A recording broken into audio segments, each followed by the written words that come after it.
Hello, welcome to the last of the previews for November. It's the 30th and Wednesday, and we've got an all-graded card at Doncaster this evening. Kick off at 6:09. The first race is an A1 grade event, and I went with Travilla Star.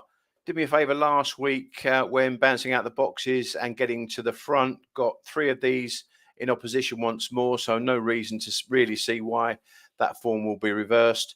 And I'll just have a little saver on my old mate Footfield George, who's coming up through the grades. He's got gears, this dog, and he can come from off the pace as well. And they do go together, so three leads and then four chases him home or comes and chins him. You could have a reverse forecast as well. But I'm going to bet three and save on four. They're both about 5-2, which is just slightly over what I'll make them. But I think one of those will win the first race. On to race two then. A tough enough race, this one. I thought the runners were the top. There you are now in the red. Guitar Bob's an interesting runner coming back onto the card. Had a couple of efforts. Not always the best of breakers, but got nice early speed. And there's not masses of early in this race. Bancher JD was the other runner up on the outside. Got a really good draw for John Sharp. Just kind of edging down the grades. It's a much easier task for this one, but has got a touch of the one pacers. But class-wise, might just get into the contest and stay there. So all in all, at the prices, I couldn't really find a bet in race two. On to the third race, and I quite like this race because Romantic Corn in trap 5 is running really well, and she's been running in real kind of deep ground, which doesn't really suit her because she's an early pace type and only just gets the 483 meter trip. She needs to be on her best behavior at the start because she has got a little bit of a thorn in her side in Bannakill Tip, who's switching back. He was running over the 483.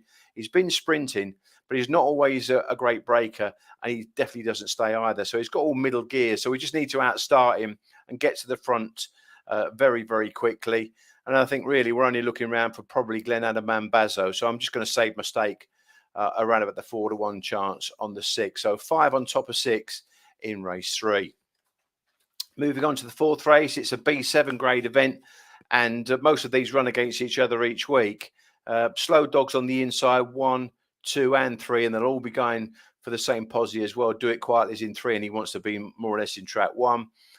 This is going to give the debutant in track 4, Westfield Witch, a really good seam to go down the middle of the track.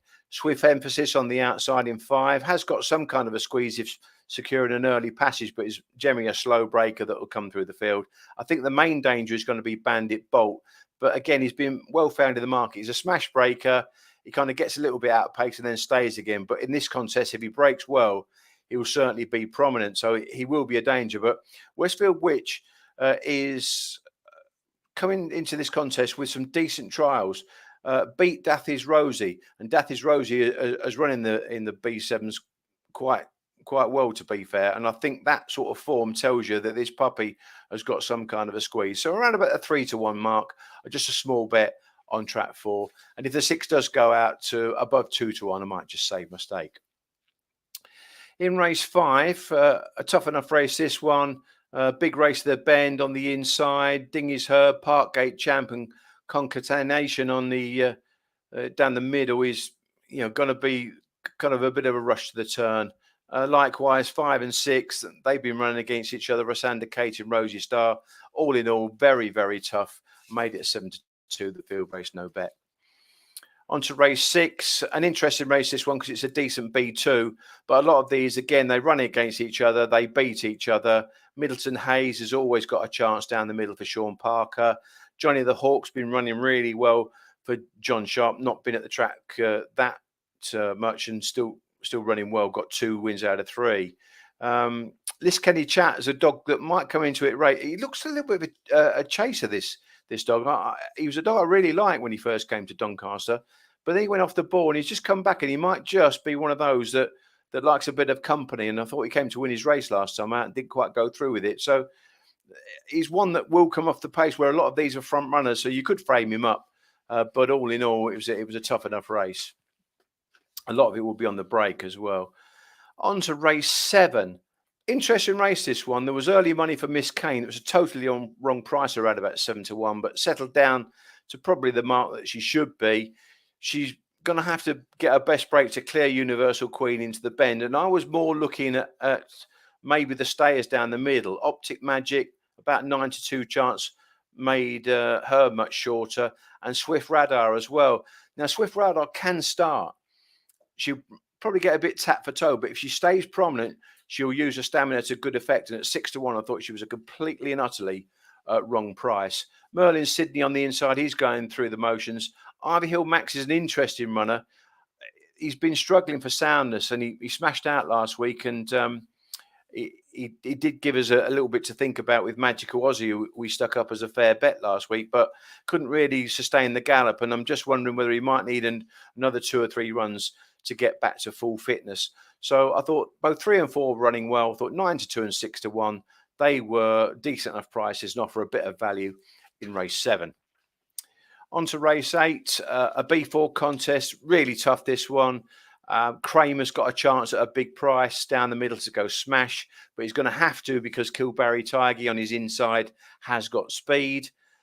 Willie the Blue is out in trap 6. She'll be sort of staying on. She'll need a break to get into the contest. And Kid You Not continues to run well, but he keeps coming in 2nd and 3rd. And all in all, I thought it was too tough, and I lined race 8. On to the sprints then, race 9. This is a tricky enough race to weigh up. Sugar Biscuit continues to frustrate. She's just gone right off the boil. And around about 3 weeks ago, I thought she would be a good thing here. But Myla Pippin, likewise, been off 24 days. There's lots of ifs and buts, and it was a no bet in race 9. Now, this is a really good race, race 10. It's a B2, but it's a B1, really. A lot of these met in the Open last week. Ballroom Boris in 2. 6, Colmore Blakey, who continues to run well for Jimmy Gaskin. But the selection is trap 5, Sharp is Metro Man. This dog ran in B2 grade, smashed out and ran all right. So you know he can trap. Last week in the Open, he completely walked out. There was good money for him as well. He was backed into favouritism in the end, but he absolutely took off. And if you think he can break better against the same sort of quality of dog, if he started, it would be a mess. So he's a fairly confident selection. The fancy prices have gone, but he's still around about 9-4. And I would still back him at 7-4. So he is probably about the best bet on the card. Trap 5, Sharp is Metro Man in race 10. Race 11, tricky enough race. All things being equal, the best breaker is Baby Tumble. She's a bit of a thinker, but she smashed out. I think she could clear these and just about win. 5-2 was about a price. So I couldn't really put her up as a bet at that price. But if she went out to about 3-1, I'd probably have a really, really tiny bet on her to smash out and make all. And in the last race, again, really, really tough race to call.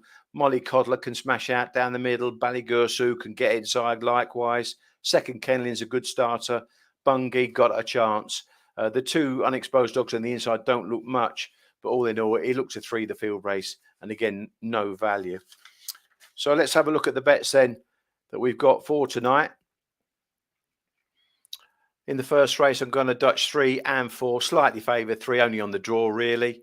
In the 6:43, Romantic Call to smash out and make all. And just in case she doesn't quite get to the front and get clear, then we're going to save on Glenada Mambazo, who could turn in a pitch today. A little kind of small play really on Westfield Witch on what I think he might do rather than what I know. And then in the 7:56, I'm going to bet the 2 stayers at juicy prices, 3 and 4. And again, a fairly confident selection in the 8:54 trap 5, Sharp is Metro Man in a really nice sprint. Hope we get a couple of winners and round off November with a bang.